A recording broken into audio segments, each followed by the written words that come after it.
Hello friends, तो चलिए आज की इस वीडियो में देखते हैं प्राचीन भारत का विविध। किस विदेशी यात्री ने भारत का दौरा सबसे पहले किया था? तो ये किया था आपको मेगास्थनीज ने किया था। शून्य की खोज किसने की थी? तो ये आर्यभट्ट ने किया था। महापाषाण संस्कृति 1500 ईस्वी से लेकर 1000 ईस्वी पूर्व हमें दक्षिण भारत के उस ऐतिहासिक युग से परिचित कराती है जब महापाषाण काल में उपयोग में लाए जाते हैं। ये लाए जाते थे क्या? बड़े पत्थरों से घेरी गई समाधियाँ, कब्र।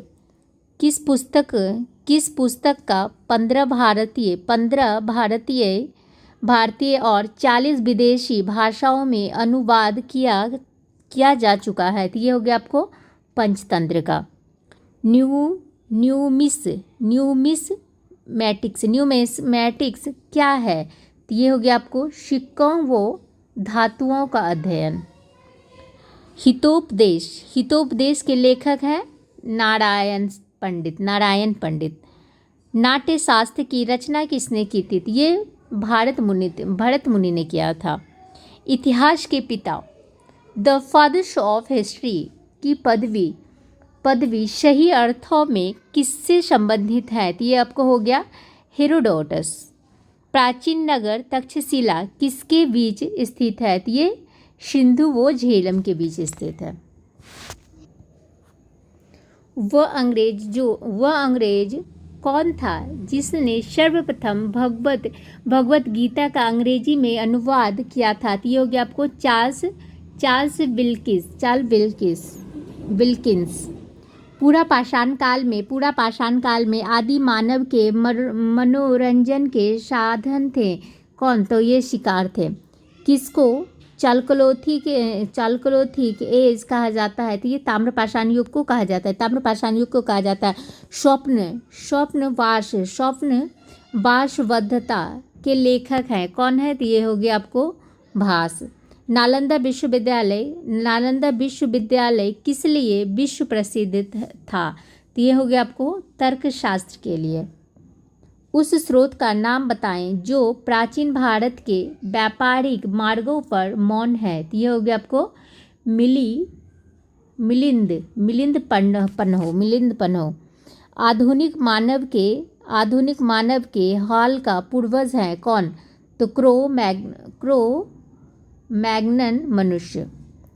ईसा की प्रारंभिक सदियों में भारत तथा रोम के बीच घनिष्ठ व्यापारिक संबंधों की सूचना किस पूरा स्थल की खुदाई से प्राप्त होती है? तो ये हो गया आपको अरिक मेडू।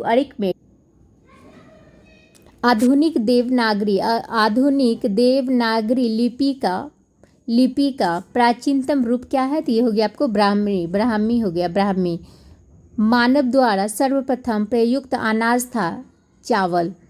काव्य का प्राचीनतम नमूना किसके अभिलेख में मिला है? तो ये आपको मिला है रुद्रदामन के।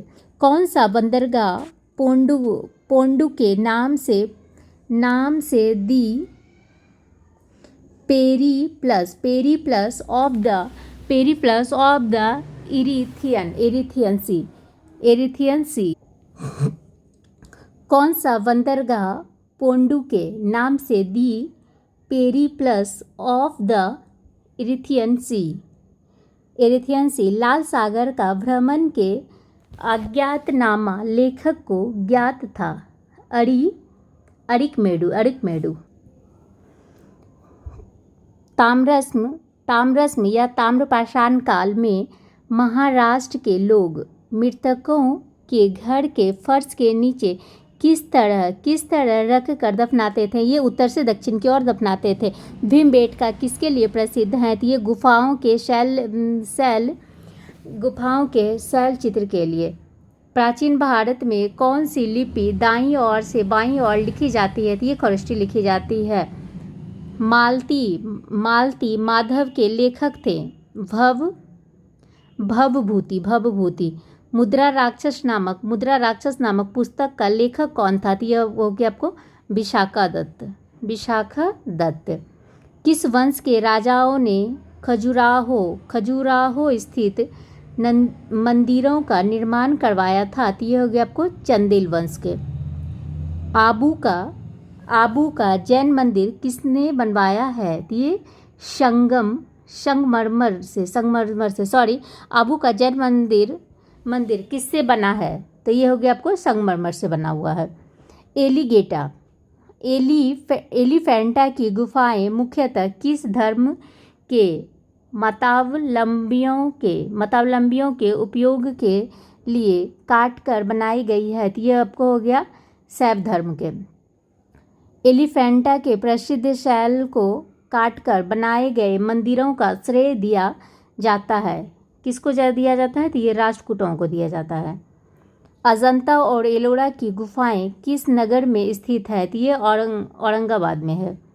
कोणार्क का सूर्य मंदिर किसने बनवाया था? तो ये बनाया था आपको नरसिंह देव वर्मन ने। किस मंदिर को काला पगोड़ा के नाम से भी जाना जाता है? तो ये कोणार्क का सूर्य मंदिर। Thank you friends, I hope कि आप लोग को पसंद अगर पसंद आती है तो प्लीज़ फ्रेंड्स शेयर कीजिए, लाइक कीजिए एंड सब्सक्राइब कीजिए।